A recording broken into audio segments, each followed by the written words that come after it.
Hey guys, this is Booligan with Airsoft Retreat and BooliganAirsoft.com. Today we're going to take a look at one of the guns that I reviewed many years ago. It was actually one of the first reviews I ever did with evic.com. This is the BE Type 89 AEG. This is a replica of the Howa Type 89, which is basically Japan's kind of homegrown rifle. And it's a clone with some improvements in some ways over the Tokyo Marui Type 89. This is a full metal AEG, and it has rubberized plastic furniture. The furniture in the handguard, a little bit creaky, but the stock and grip are very comfortable and very easy to grip. The rubberized coating feels great. It's a very unique weapons design for a couple of interesting ways. First off, it's very slim. It's kind of hard to tell, but the receiver on this thing is absolutely tiny compared to like a chunky M4 receiver. The handguard is pretty ergonomic, and it's integrated with this included bipod. Flips down, has some rotation to it, but the nice part is that it is easily removable if you don't want to run it. In fact, we'll just toss it aside for now. Just take a little bit easier handling of it.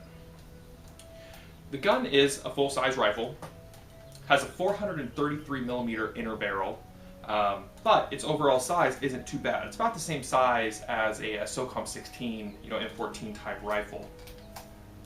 When I got this gun through evic, it was priced at $150, but it's really hard to find now.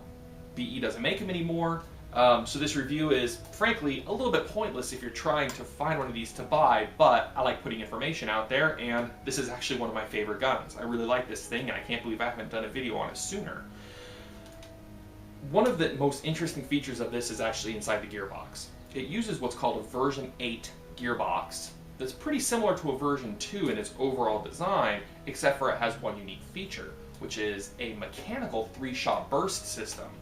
Unlike most 3-shot burst systems, which are electrical, this one's actually mechanical. It has a little toothed thing that clicks with every shot, and mechanically cuts off the gearbox after 3 shots. You select it via this funky right-sided rotary receiver, or rotary selector switch, excuse me. So you have 4 different settings. You have safe, semi, 3-shot burst, and full auto. Your hop-up is adjustable by pulling back the fake bolt, which stays back. It doesn't have like a lock or anything. You just push it forward, and it's a rotary style hop-up, pretty similar to the G3 type of rifle.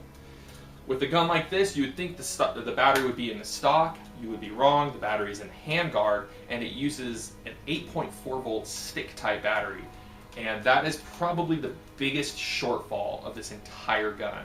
Your battery space is super limited. I can't even fit most LiPo batteries in here. We will do a firing test just so you can see what the 3-shot burst system is, but the handguard's going to be off because I can't fit my LiPo battery in there. The gun uses a magazine that is styled similarly to your standard AR magazine, with one big change. It is a flat top. With the Tokyo Marui mid-cap magazines, I believe it'll feed every single round. It has a special extended pusher that'll go up and feed every round. You cannot put this magazine in AR pattern rifles. However, you can use most AR pattern magazines in this gun. So there's no beveled mag well or anything like that. It's kind of a applied science to get that in there. So when this is in, it fits pretty well. A little tiny bit of wobble, but less than most ARs. But if we try something like a Star PMag, it locks in more solidly than any other gun I've ever seen. You'll just notice there's a slight gap in there just because it's not a flat top magazine like the other one is. It ejects just the same, pulls out, try with another type of magazine, same thing. And the gun looks really good with these more modern magazines in it. And it feeds very well, so don't hesitate if you're able to get your hands on one of these things to pick up a couple of other magazines for it. They don't have to be the factory type. Let's go ahead and take a quick look at how this thing fires.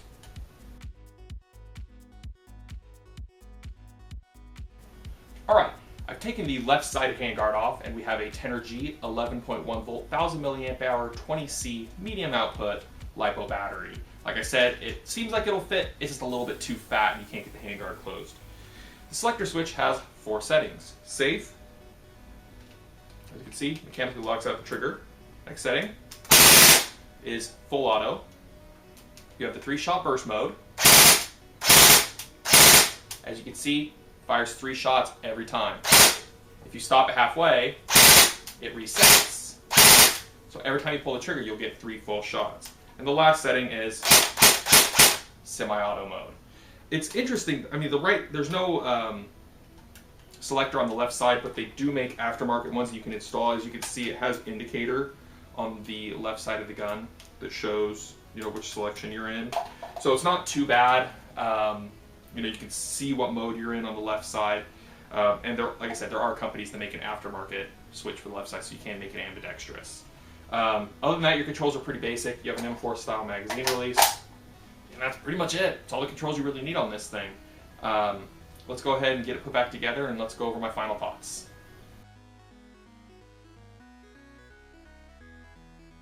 All right, went ahead and got it all buttoned back up, got the handguard put back on.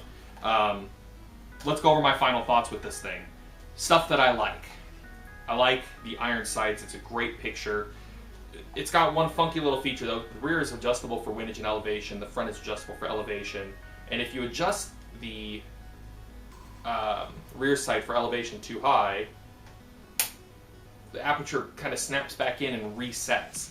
So unfortunately, it's not marked or anything like that as to where that would be, so it's just kind of trial and error as to when it's going to snap back in there.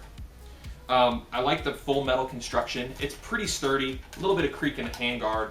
However, the paint finish, as you can see on this side of the gun, pretty easily scratched. But it's a budget gun, and it's from BE, which isn't exactly known for making the highest quality replicas on the market.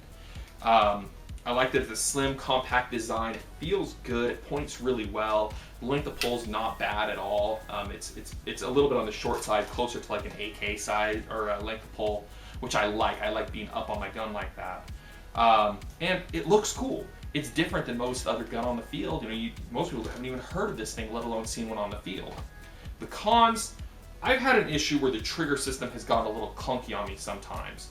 And you almost have to snap it. You have to pull back and like kind of snap it to get it to reset.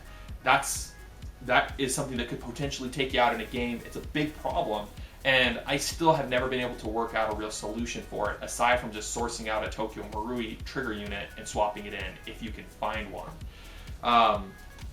The selector switch has a little bit of a learning curve. I mean, you can, if you're using it right-handed, if you're using it left-handed, the grip is actually designed for right-handed users, so it's not terribly comfortable for left-handed shooting.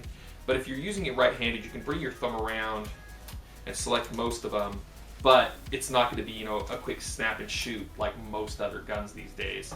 There are no rails for mounting lights or accessories, optics, anything like that. However, you can put the Tokyo Marui compatible accessories on it. There are a few of them out there. So overall, this was a really interesting gun when it first came out, and it's kind of a shame that it didn't do better. But I think the biggest issue with it is just it doesn't fit anybody's loadout. I mean, very few people are going up, you know, kitting out as a Japanese ground special defense force. That just doesn't happen. That being said, it's a really interesting gun. I like it. I like the mechanical 3-shot burst. I like the fact that it was so inexpensive at the time. I don't like the fact that you can't find them anymore, and the fact that it has a little bit rough finish on the paint, and that finicky trigger that I've heard of a lot of people complaining about as well. So overall, for more information, be sure to check out the full review on Booligan Airsoft and Airsoft Retreat. And as always, thanks for watching. One other thing that I want to note really quick is to keep an eye on your local Airsoft or sporting goods store on their magazine shelf for Airsoft Insider Magazine, which is coming July 9th. I'm going to be one of the contributing writers for it, so if you want to have another way to see some of my reviews, be sure to check out the magazine. Once again, it's Airsoft Insider, and it will be available on shelves July 9th. Thanks for watching.